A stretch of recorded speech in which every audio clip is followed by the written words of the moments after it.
Road show में मौजूद विदेशी महिला ने भगवा रंग के कपड़े पहन रखे थे, जिन पर बीजेपी का चुनाव चिन्ह लगा हुआ था। इसके अलावा इस रोड शो में पहुंची महिलाओं ने भी कमल के निशान वाली साड़ी पहन रखी थी। रोड शो की खास बात ये रही कि इसे सीएम अशोक गहलोत के विधानसभा क्षेत्र सरदारपुरा से भी गुजारा गया।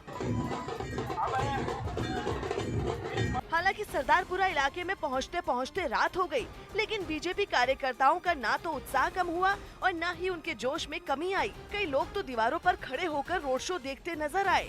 इतना ही नहीं, पीएम मोदी और अमित शाह के कटआउट लेकर पहुंचे बीजेपी कार्यकर्ता जोरदार नारेबाजी करते नजर आए। इस दौरान बीजेपी नेता प्रकाश जावड़ेकर ने भी पीएम मोदी के समर्थन में अपील की। जलोरी गेट पहुंचकर जैसे ही रोड शो खत्म हुआ, राजस्थान की पूर्व सीएम वसुंधरा राजे ने भी सभी बीजेपी कार्यकर्ताओं का आभार जताया। ऐसी शाम निकाली है कि आप लोगों को देख के मजा आ गया। जोधपुर लोकसभा सीट पर चौथे चरण यानी 29 अप्रैल को वोट डाले जाएंगे।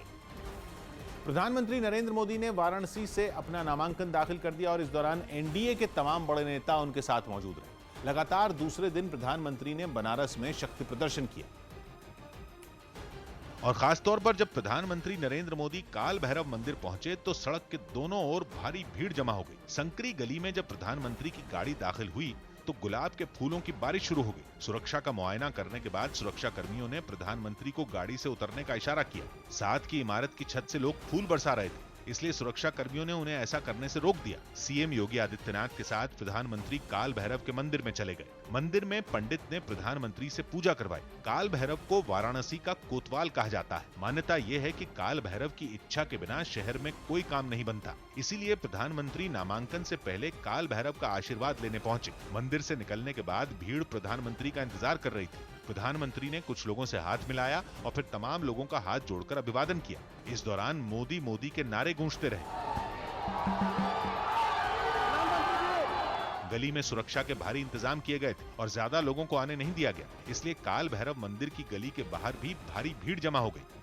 मंदिर में पूजा करने के बाद प्रधानमंत्री नरेंद्र मोदी का काफिला सीधा नामांकन के लिए कचहरी की तरफ बढ़ने लगा। कचहरी के एक कमरे में एनडीए के तमाम बड़े नेता पहले से मौजूद थे, जिनके साथ बीजेपी अध्यक्ष अमित शाह मौजूद रहे। प्रधानमंत्री नरेंद्र मोदी के पहुंचते ही अमित शाह ने उन्हें शॉल पहनाकर उनका स्वागत किया। पीएम ने तमाम नेताओं से मिलना शुरू किया और अकाली दल के अध्यक्ष और बुजुर्ग नेता प्रकाश सिंह बादल के पैर छूकर उनसे आशीर्वाद लिया।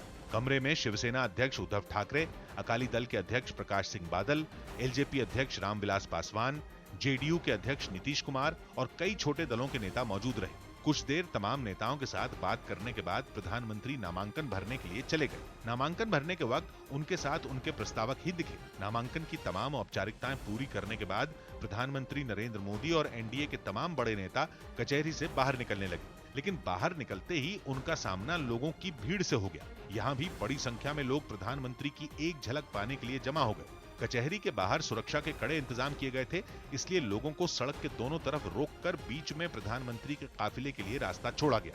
कचहरी के बाहर पहुंचकर प्रधानमंत्री ने मीडिया से बात की और वाराणसी के लोगों को धन्यवाद दिया। मैं काशी वासियों का आभार व्यक्त करता हूं। सड़क पर जमा लोगों के बीच प्रधानमंत्री का काफिला कुछ ही देर में गुजर गया। उनके काफिले में उनके अलावा एनडीए और बीजेपी के बाकी नेताओं की और सुरक्षा स्टाफ की कई गाड़ियां शामिल रहीं। कुल मिलाकर करीब 50 से ज्यादा गाड़ियों का लंबा काफिला सड़क से गुजरा और दोनों तरफ बीजेपी के झंडे लहराते रहे। लेकिन दिन की शुरुआत प्रधानमंत्री नरेंद्र मोदी ने बीजेपी कार्यकर्ताओं के बीच पहुंचकर की। एक दिन पहले हुए रोड शो को कामयाब बनाने के लिए प्रधानमंत्री ने कार्यकर्ताओं की पीठ भी थपथपाई। लेकिन जैसे ही प्रधानमंत्री भाषण शुरू करने के लिए माइक के पास पहुंचे, मोदी मोदी के नारे लगने लगे। पहले तो प्रधानमंत्री ने शोर थमने का इंतजार किया और फिर हर हर महादेव के जयकारे के साथ भाषण की शुरुआत की। साथ ही इशारे से लोगों को शांत करने की कोशिश की, लेकिन शोर नहीं थमा तो प्रधानमंत्री ने शोर के बीच ही भाषण शुरू कर दिया। तब जाकर शोर थमा। पूरे भाषण में प्रधानमंत्री ने कार्यकर्ताओं की तारीफ की और ज्यादा से ज्यादा लोगों को बूथ तक पहुंचाने की अपील की। भाषण खत्म करते हुए उन्होंने बीजेपी का मेरा बूथ सबसे मजबूत का नारा लगवाया और फिर हर हर महादेव के जयकारे से भाषण खत्म किया।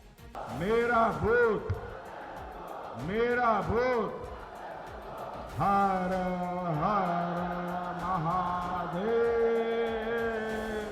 सीएम योगी आदित्यनाथ और बीजेपी के कई बड़े नेता इस दौरान मंच पर मौजूद रहे। लेकिन शुक्रवार का दिन वाराणसी में बीजेपी ने एनडीए की ताकत दिखाने के लिए चुना था। इसलिए प्रधानमंत्री नरेंद्र मोदी के नामांकन के लिए सुबह से ही एनडीए के बड़े नेताओं का पहुंचना शुरू हो गया।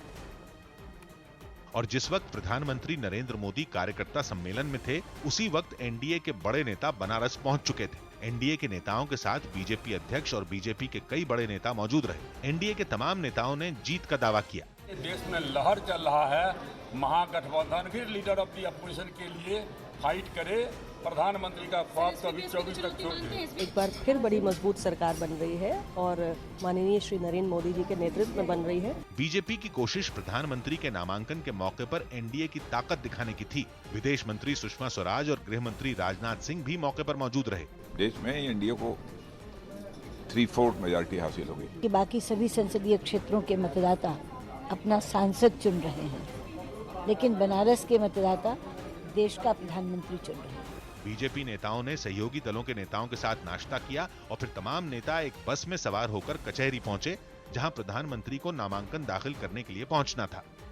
प्रधानमंत्री नरेंद्र मोदी ने चुनाव आयोग को बताया है कि सरकार से मिलने वाली तनख्वाह और बैंक से मिलने वाले ब्याज के अलावा उनकी आमदनी का कोई जरिया नहीं है। नामांकन पत्र में दी गई जानकारी के मुताबिक प्रधानमंत्री के पास बैंक खाते में करीब 4000 रुपए ही हैं। इसके अलावा स्टेट बैंक में उनका करीब 1.25 करोड़ रुपए का एक फिक्स डिपॉजिट है। हालांकि उनके पास 20,000 रुपए के टैक्स सेविंग बॉन्ड, करीब 7.5 लाख के नेशनल सेविंग सर्टिफिकेट और करीब 2 लाख की इंश्योरेंस पॉलिसी है। संपत्ति के तौर पर गुजरात में गांधीनगर में प्रधानमंत्री के पास एक प्लॉट है जिसकी कीमत 1 करोड़ रुपए से ज्यादा है। ये प्लॉट उन्होंने अक्टूबर 2002 में करीब 1.25 लाख रुपए में खरीदा था। उनके पास करीब 45 ग्राम वजन की सोने की 4 अंगूठियां हैं जिनकी कीमत 1,13,000 रुपए दिखाई गई। नामांकन पत्र के मुताबिक प्रधानमंत्री ने 1983 में गुजरात यूनिवर्सिटी से एमए की डिग्री हासिल की। दक्षिण मुंबई में कांग्रेस उम्मीदवार मिलिंद देवड़ा के चुनाव प्रचार में पंजाब के मंत्री नवजोत सिंह सिद्धू ने मोदी सरकार पर बड़ा हमला बोला। सिद्धू ने तुकबंदी के जरिए तमाम मुद्दों पर सरकार के दावों को झूठा बताते हुए मजाक उड़ाया।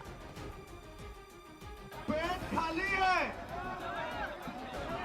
पेट खाली है, योगा कराया जा रहा है और जेब खाली है, खाता खुलवाया जा रहा है। अरे खाने को खाना नहीं, शौचालय बनाया जा रहा है। ठोको ताली।